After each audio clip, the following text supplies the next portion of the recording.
Photos for memory.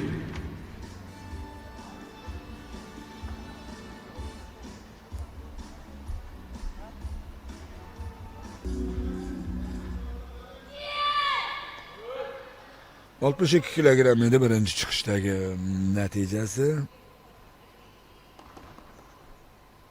2012-yil fevralda tug'ilgan sportchi bu o'smirlar chempionatida yurtimiz sharafini himoya qilyapti, turish kerak. 64 yomon emas hozircha.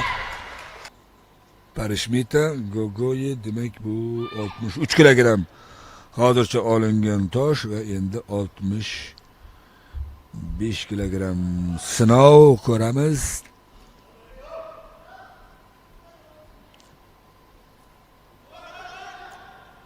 Zo'r.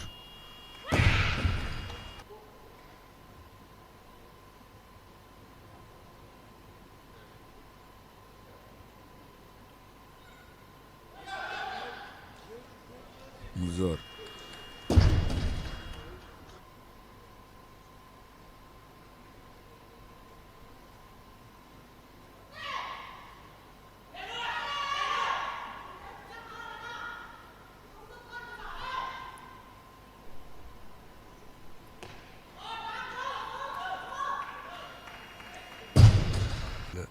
Siltab ko'tarishda ham hozir ikkinchi bo'lib turibdi 79 kilogramdan keyin.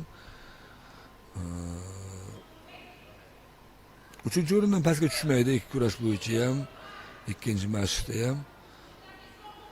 Lekin 1 kilogram bo'lsa-da, hozir Baymaudan oldinga o'tib qo'ymoqchi, 80 kilogram bilan ushlash kerak. Qaltirash davom etyapti tashqarida. Etyapti. 83 kilogram bilan 146 kilogram bo'ladi ikki kurash bo'yicha.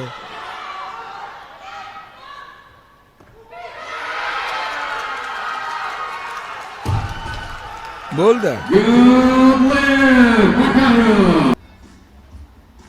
Photos for memory.